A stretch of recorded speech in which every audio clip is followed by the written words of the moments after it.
कर्म संस्कार कैसे कटते हैं। हमारे जीवन में जो नाना प्रकार के कर्म हो रहे हैं वह संचित कर्म के रूप में हमारे पास इकट्ठा हो जाते हैं और एक समय ऐसा आ जाता है जब हमारे प्रारब्ध बन जाते हैं, अर्थात भाग्य।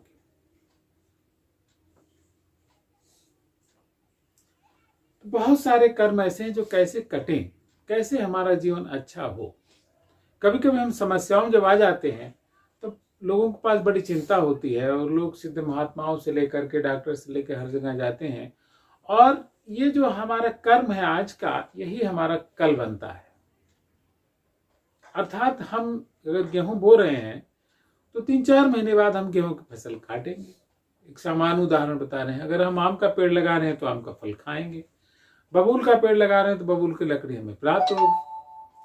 अब वो किस तरह का कर्म हम करते हैं वैसा ही फल हमें प्राप्त होगा। अब इस कर्मों की जो श्रृंखला है, अगर गलत कर्म कर लिए हैं तो कैसे वो समाप्त होगा, इसके लिए बहुत सारे उपाय लोग बताते हैं, लेकिन इसमें एक दो चार उपायों पर हम चर्चा करेंगे। तो मेरे साथ बने रहिएगा और आप कमेंट भी जरूर करिएगा। देखिए, नाम जप जिसको कहते हैं, भगवान के नाम का स्मरण, भगवान का ध्यान, परमात्मा का ध्यान, गुरु की पूजा, ये ऐसी चीज है जो सदैव ही कल्याणकारी होती है। तुलसीदास जी ने लिखा है कि भाव कुभाव अलख आलसहूं, नाम जपत मंगल दिसि दसहूं। अर्थात चाहे भाव से जपिए चाहे कुभाव से जपिए, परमात्मा के नाम का प्रभाव सदैव उत्तम होता है। अब इससे क्या होता है, हमारे जो कर्मों का प्रभाव है इसमें भी कमी आती है। यद्यपि बताते हैं कि 100% किसी भी उपाय से नहीं हो सकता, लेकिन इसका प्रभाव कम हो जाता है। अब दूसरा है प्रायश्चित कर्म। प्रायश्चित कर्म से तात्पर्य क्या है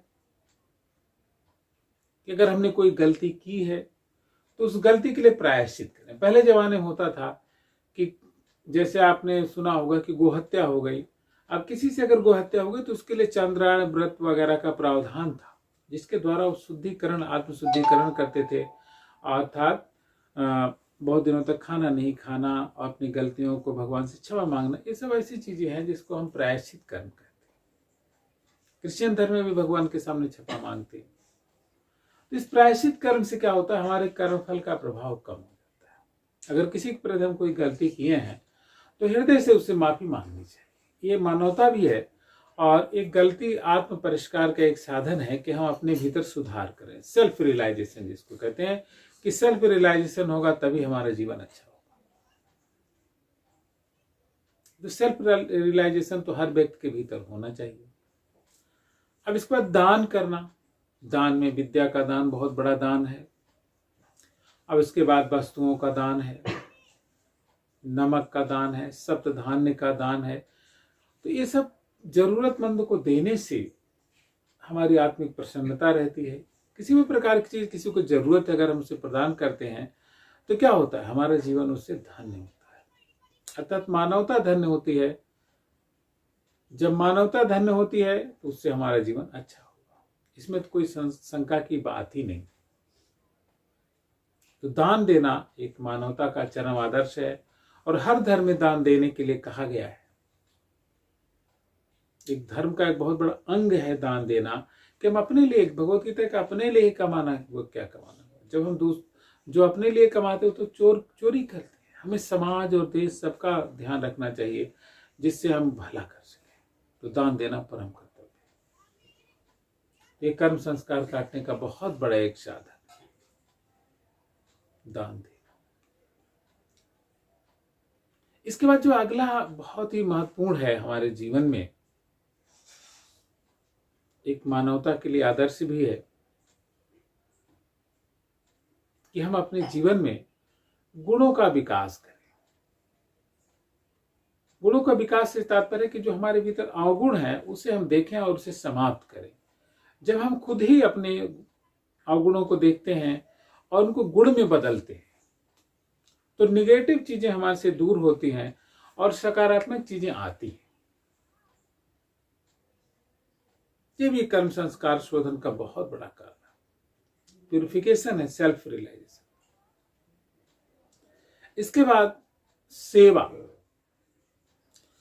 लोगों की सेवा करना। एक सार्वजनिक जैसे रास्ते की आप सफाई करें, सिख धर्म जानते हैं, लोग अमृतसर जाते हैं और स्वर्ण मंदिर वहां जाके लोगों जूते साफ करते, ये सेवा कार्य है। ऐसे ही संत सेवा कर सकते हैं, ऐसे गरीबों की हम सेवा कर सकते हैं, ऐसे किसी को पढ़ा लिखा सकते हैं। तो सेवा से भी क्या होता है, हमारे जो कर्म संस्कार है कटते हैं। सेवा बहुत ही आवश्यक है और क्रिश्चियन धर्म में सेवा का कार्य बहुत ही प्रबल है। इसलिए क्रिश्चियन धर्म में किसी को मारपीट से अपना ईसाई नहीं बनाते, वो सेवा करके लोगों को अपना बनाते हैं। यही सेवा की भावना वैदिक धर्म में भी उतनी प्रबल, जितनी प्रबल जागृत होगी उतना ही ये धर्म भी अच्छा होगा।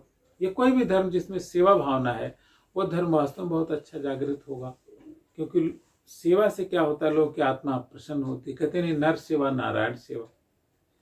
अगर किसी जरूरतमंद की हमने मदद किया तो उस प्रकारांतर से हमने भगवान की सेवा किया और उससे भी कर्म संस्कार करेगा। तो परमात्मा को अपना साथी मानना भी, परमात्मा को अपना मार्गदर्शक मानना, परमात्मा के प्रति शरणागति होना, यह भी कर्म संस्कार काटने का बहुत बड़ा साधन है कि परमात्मा के सामने हम विनयवत हो जाएं और उस परमात्मा से अपने कर्मों के लिए माफी मांगे और अपने को अच्छा बनाने के लिए प्रार्थना करें। तो वास्तव में हमारे भीतर अच्छाइयों का विकास होगा और हम बहुत ही अच्छे बनेंगे। तो हम सबको बहुत सारे उपाय है जिससे हम अपने कर्म संस्कार काट सकते हैं